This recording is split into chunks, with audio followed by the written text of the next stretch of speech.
Hello, folks. My name is Tim Smith. I'm Executive Director of WAFC.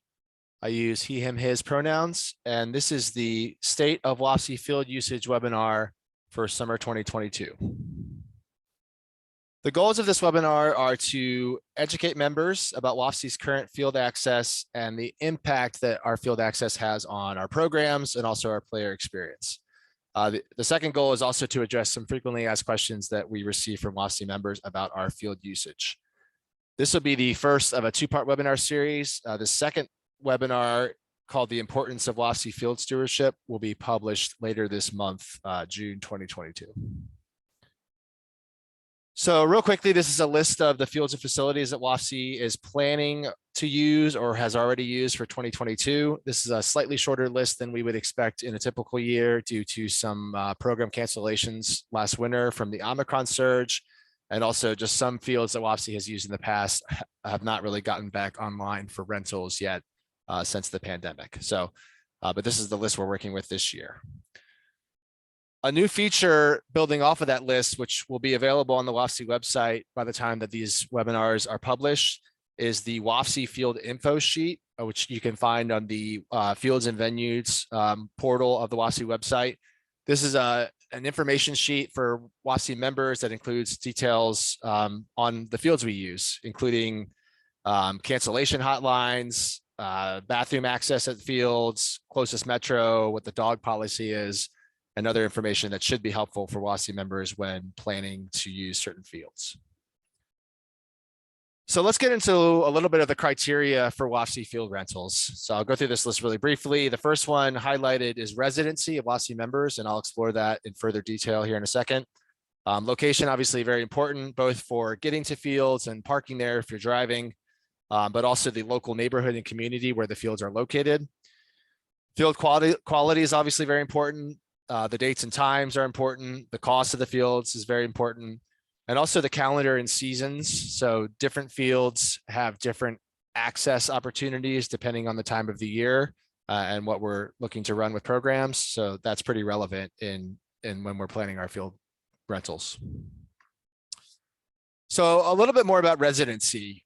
WAFC is a regional organization. So when we run programs, we typically have players coming in from all over the DMV. So you can see in a typical year, as it's broken down here, about 40% of our members might be from DC, 30% might be from Arlington, usually smaller percentages from other jurisdictions. The challenge with that is it doesn't really align with the residency requirements that most of our jurisdictions are using when they're allocating fields. So for example, Arlington Parks and Rec, in order to have a residency status and have a higher priority for allocation, you must have 66% be residents. In DC Parks and Rec, it's 75%. So you can see how by being a regional organization, we're not really matching the residency thresholds for the jurisdictions where we're playing. So how does that impact the club? In real practical terms, it means that when we apply for fields, we typically don't find out about our allocations until last after all other sports groups, especially after the residency groups. And that means when we're planning our programs, we're having to do a lot of guesswork on the locations and the costs that we might be getting. And it also makes it very difficult for us to announce our leagues and kind of advertise them far in advance so players can plan around them. It means that when we finally do get offered space, we usually have pretty reduced options on locations and dates and times, so less to work with there. And it also means that we're usually paying more for the fields that we do get. The non-residency rate in a lot of these jurisdictions tends to be substantially higher than the residency rate. And you could see some examples listed out here. There's a handful of fields that WAFC uses where residency doesn't factor in. And these will be fields that a lot of members are familiar with from various programs. So that's your Montgomery County fields like Sligo, Montgomery Hills. It's the national park fields like Polo Fields and Anacostia. Lake Fairfax out in Reston, Virginia, and also the private schools and universities around don't care about residency. So a few examples of those here. Of course, these non-residency fields have their own challenges, which a lot of WAFC members will be familiar with. Some of them are very hard to get to, especially the Montgomery County fields. If you live in DC and you don't have a car, or you live in Virginia, these are grass fields, so they can be very vulnerable to rainouts. Some of them don't have bathrooms on site. The field quality can be pretty inconsistent field to field. And where the field quality is better at the private schools, those facilities can be pretty expensive to rent. So that obviously has an impact on programs and what we have to charge for fees. And more recently, for this calendar year, some of the fields that we've relied on over the years are experiencing challenges that we didn't expect. So like Anacostia is having issues with the grass being mowed or double booking the space.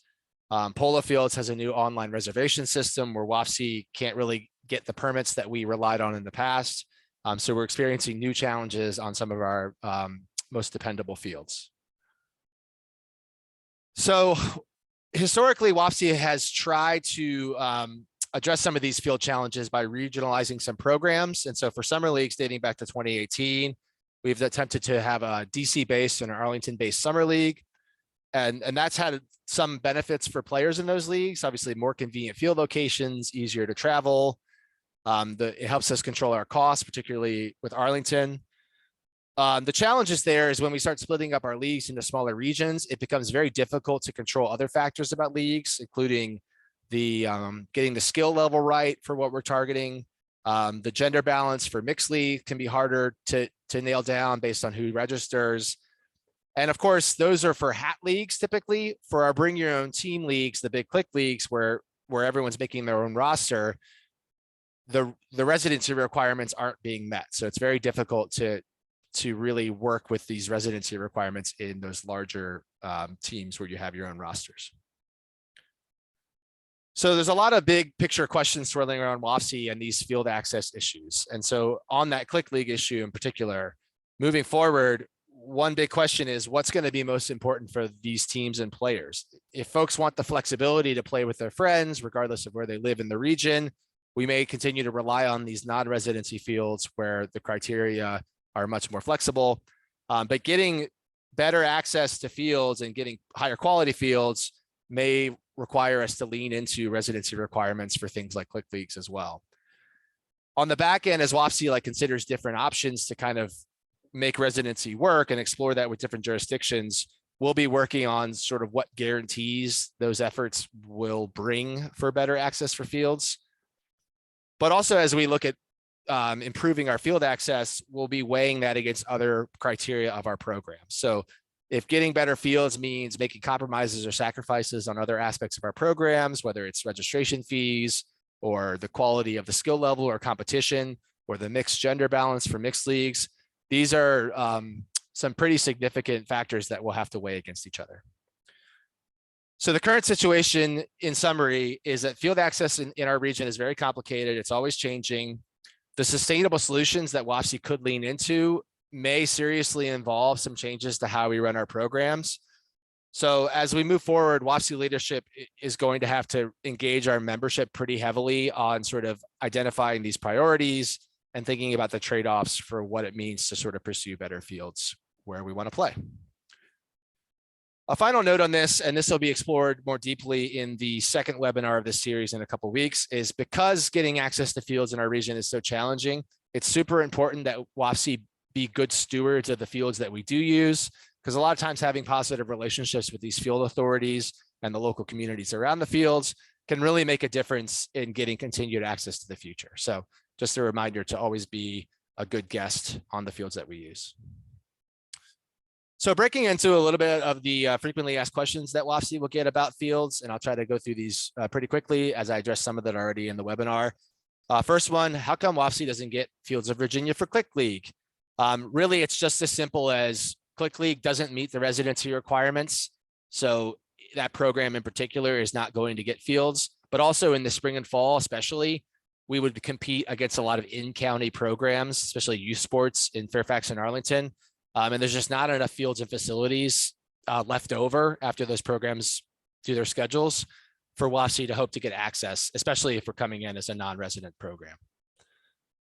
A similar question, can WAFC host more Arlington-based leagues year-round? Really, it's about that spring and fall competition with other sports leagues. The reason why we're able to do it in the summer is we have less competition with other sports programs. But in the spring and fall, we're competing with all the in-county programs and Parks and Rec programs.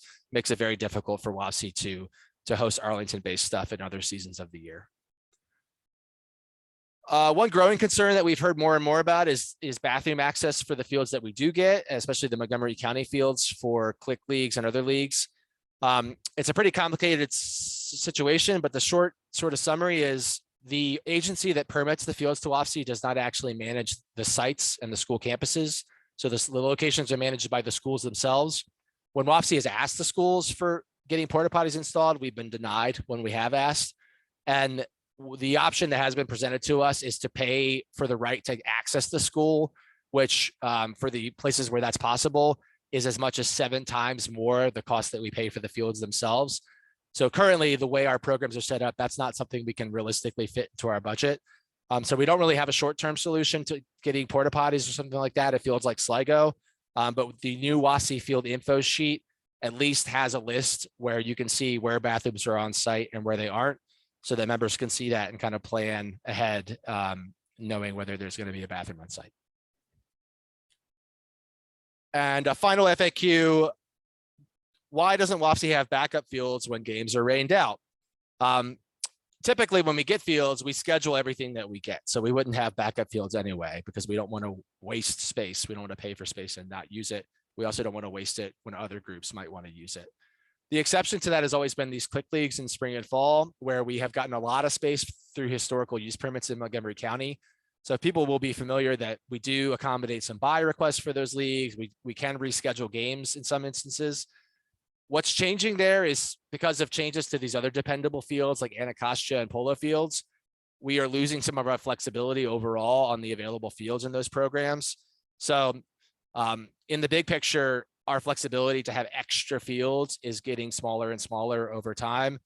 And that's really only possible when fields are really cheap and sort of allocated to us in these big chunks of historical use.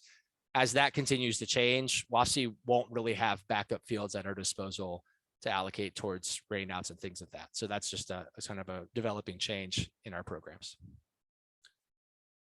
So that concludes this webinar. Hopefully this is a helpful resource to players and members and captains and volunteers and folks from the DMV Ultimate community. Obviously, if you have any questions or thoughts about this material, please feel free to contact me. There's a few options here listed to get in touch. Be on the lookout for the second webinar related to field stewardship here in the coming weeks. And other than that, we thank you for your participation in WAFC programs, and we look forward to seeing you in another league soon.